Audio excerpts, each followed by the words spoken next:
everybody, this is AI with Dr. Craig, and I'm delighted to have Jessica Maddry back with us to talk about to talk about AI, STEM, all sorts of interesting technology things. Hi there. Good morning. Thank Gr- you for having me back again. Great to see you again. It's fantastic that I've discovered you are a fellow internationally traveling educator. I am, yeah. It's actually been so good for myself and my kids. Yeah. So where Yeah. was your big recent international trip where you're working and traveling overseas? So I spent 7 years teaching in Abu Dhabi in the UAE. Hmm. And this part of the world, you kind of have to clarify that for people. So it's very near Dubai. That's our first conversation. And last time we talked, you had also spent your time internationally. And I think we were in near ish parts of the world there. Yeah, we were in Jakarta in Indonesia, so we were looking maybe if we were to travel and live somewhere else overseas and work as well, that Middle East area would be really interesting. It was a fascinating part of the world to live in and also really to bring my children. Mm, So my youngest, of course, knew pretty much nothing except for the UAE before we made the transition back here. wow. So the older two, it was kind of hit or miss. We had one that was uh, beginning elementary school, and the other that was, I think, second grade. Um, when we moved to the Middle East. So they came back here having been very well versed international kids. Yeah. So what drew you over there? What was the reason for the adventure? Honestly, I am nicknamed YES-JESS. So I had a friend that left the district I was teaching in before then. And actually she started teaching in the Middle East. So that was a point of interest. And then the kid's father is still there, actually. And so he was there before we got there. And um, it looked like a really great opportunity. I went and taught actually at an American school, but American curriculum school. So instead of British or Middle Eastern curriculum. Hmm. So that's just kind of where the adventure began. Um, I would probably say yes very quickly to any other overseas opportunities again. So what did you notice while you were over there about technology uptake in schools, STEM, any AI? It is interesting because when I started teaching in a very large Title I school district in Houston, Texas. And it wasn't called STEM when I started then. It Right. was called, I think the first thing we heard was maybe inquiry-based learning. And then we moved into, I think it being termed as maybe project-based learning, and eventually grew into STEM, then STEAM, then back to STEM. One of my greatest takeaways from living and working internationally is while maybe the education system rolls out a little bit different, if you teach secondary kids, they are all the same. It does not matter where you go. Kids are pretty much the same. Schools are facing pretty much the same heights, same pain points, same Hmm. problems are happening in schools regardless of what country you're in. And I guess I thought that might be different, but it absolutely was not. Okay. All right. And so when you were over there and you were seeing those pain points, did you notice that in Abu Dhabi, yeah? Was Abu Dhabi? Yes. Yep. Yes. When you were there, did you notice that the leaders of the school were all internationally minded, or was there a mix with? Because my experience was there was a local owner who was Indonesian, often Indonesian Chinese. They were the owner, and then they employed an international person who was an educator to sort of do the planning and manage the staff in terms of educationally. But there's a big disconnect between how I'm used to doing that in New Zealand. Usually the principal oversees everything and was able to bring everything together to make stuff work. But there's a big disconnect in the international school system. Did you find something like that, or was it different? No, actually, it was really similar, just kind of on a much smaller scale. So in the US, we would have probably a district that Mm, would have a superintendent. We had, I worked through, there's a group of schools. ESOL Education is the group that it worked for, which is similar to what we have here as a charter school system. The director was more of the business side of things. We did have a local owner. When I started, the director was British, but it's funny, where in Abu Dhabi there's been a really fast transition. So when the director had started, we didn't even have proper systems in place for taking attendance. And right. then that grew really, really fast. And it was kind of the same with the education program. So we had principals that made most of the decisions with the teaching and learning side of things. And then we had the director that was really kind of more of the business end of things. And then completely separate from that was also the owner. So Right. it was a bit more, yeah, probably a little bit more like you found that there's a big disconnect between what's actually happening in the building and then Mm. what's happening on the business side of running the actual school. And you were there for how long? I was there for 7 years. Wow, same as us, being 7 years overseas. And so in that time, were you at one school for the whole time? I was at one school for the whole time. Okay. And did you notice that over the 7 years there were an increasing number of networking opportunities or conferences or opportunities for you to either go and attend and learn or to present it? I really enjoy the yes, Jess part of my personality. So most of the training I went to, I was able to go to in other countries. Wow. So I went to IB training in Thailand. I've been to sister schools in Egypt. I've been to uh, a lot of different trainings and a lot of different opportunities to present in that Mm, time.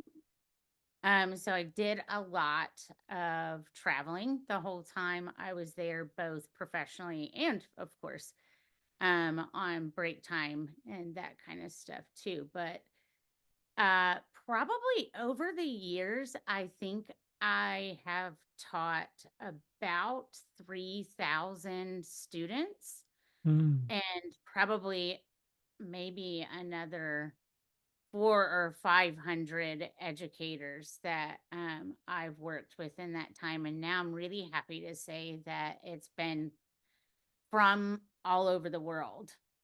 right. Why don't you talk about what you see or what you saw with STEM internationally and the emerging technologies internationally? It's an interesting topic because when I started in Abu Dhabi, it felt like I had gone back a little bit towards the beginning of my teaching career in that there was a lot of kind of quiz, test, presentation, lecture. I took the position as head of department in the second year that I was there, and we made the transition to NGSS, or the Next Generation Science Standards. And that went away as quick as it was there, and Wow. things moved much faster in education there than they do here. So the STEM caught on very quickly.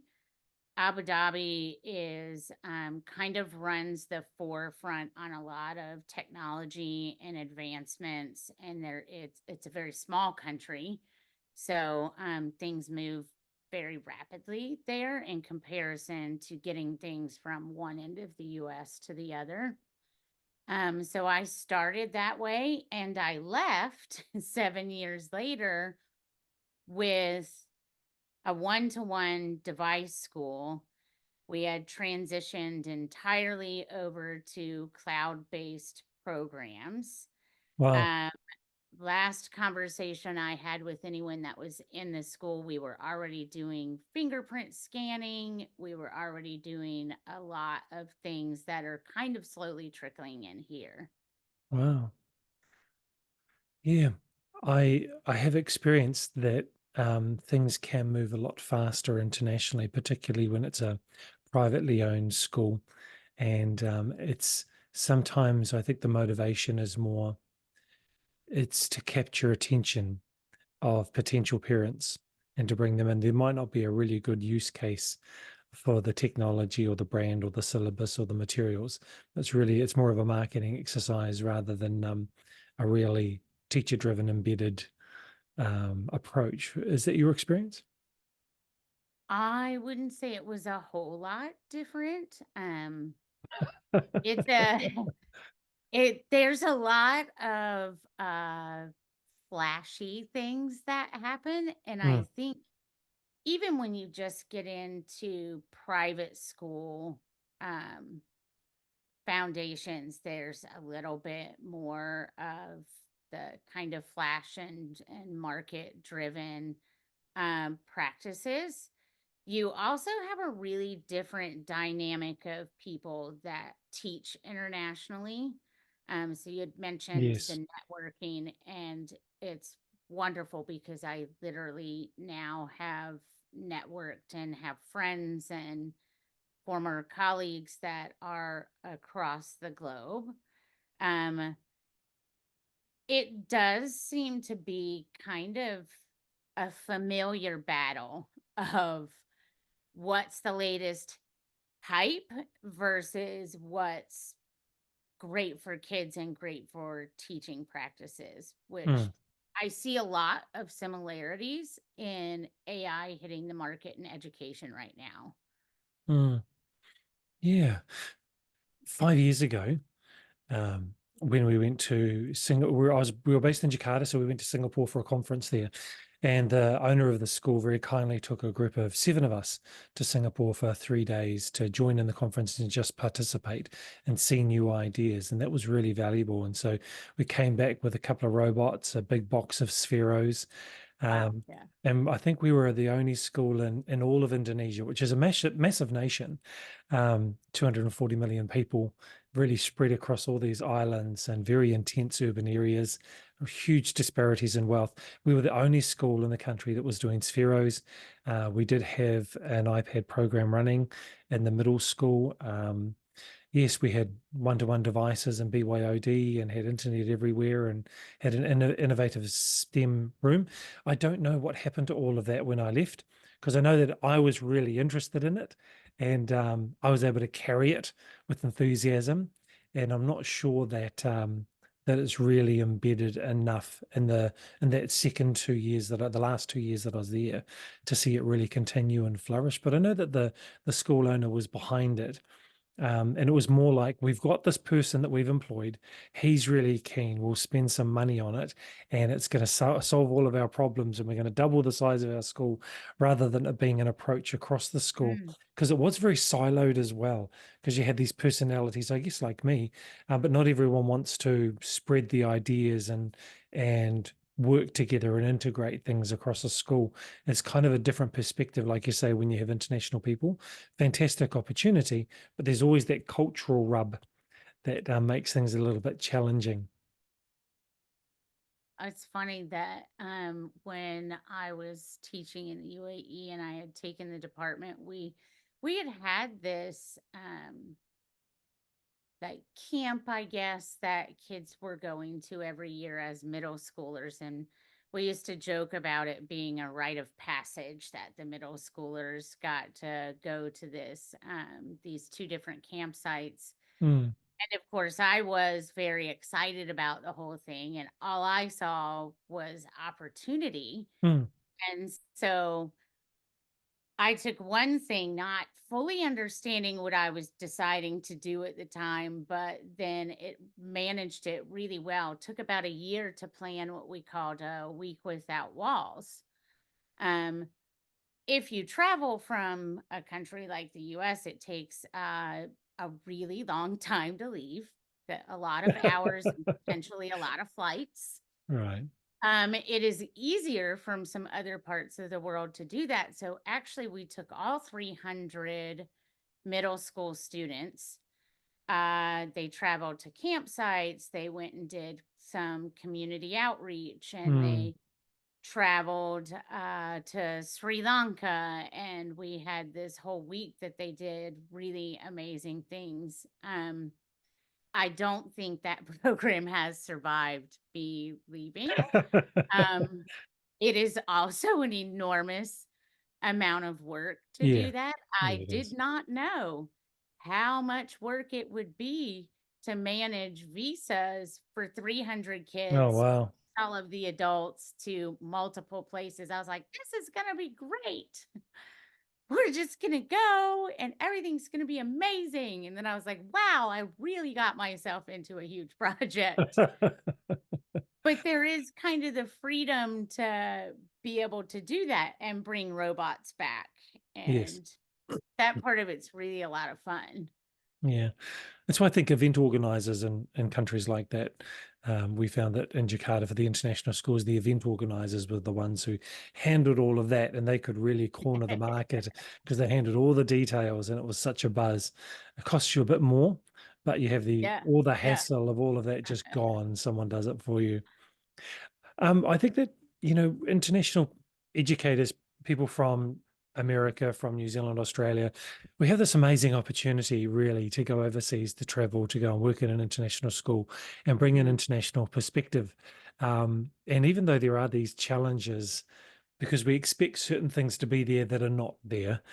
We expect things to operate in a certain way, and then they don't. Uh-huh. But just we just need to expect that that is going to happen when you go overseas because things are really different, and it is a cultural difference as well. So I think that anyone who's watching this who might be thinking, "Can I do that?" Absolutely, you can. You It'll be should absolutely do that. yeah, incredible experience. Um, you don't come back if you leave and come back, it's not, you never see things the same Right. again. It's a really eye-opening experience. I've had some teaching friends that have kids that are like, "Oh, well, I don't know." I took 3. I put myself and 3 children and all of our belongings mostly into onto an airplane, and we went and we absolutely had the time of our lives. It's great for kids. It's very enriching, and it's great professionally to Mm, have that experience. yeah. Yeah. I mean, our kids were similar sort of difference in age. We had a 6-year-old, 11-year-old, and a 14-year-old or 13-year-old. And so now coming back, our youngest, who's now 17, she's speaking English, Chinese, Mhm. speaking Indonesian still, Bahasa Indonesia fluently. Our other older two still remember Bahasa Indonesia and how to speak it, and the way that they think and sometimes the way that they behave is actually very Indonesian because 7 years there, um, always having friends Yeah. who are Indonesian and international friends as well, but going Mhm. to schools where there were mostly Indonesians doing international curriculum, they learn to think in different ways, speak in different ways, and approach the privileges that we have back here with an appreciation, which not everyone else does, and that's I think really valuable. It really, as if you want to take a very holistic approach to education, international is amazing. Mm, Because a lot of those barriers of what's expected and what you actually find, and some really amazing things you find that you did not expect to be there, and things you Mm, expected to be there that weren't. I just find my kids now are really able to just sort of adapt. mm, I mean, there's and I think that that's a huge advantage, of mm. having spent so much time internationally. Um, so yeah, it just gives them that wider lens. And our kids are they're similar ages, so they've had, mine have come back the same way, where it's what was, where they are in an area now. I think probably a lot of kids have never left this state, maybe even Right. the town. It's been really valuable for them to be able to just sort of adjust to that. Yeah. And they bring some things along with. Language is one of them. Yeah.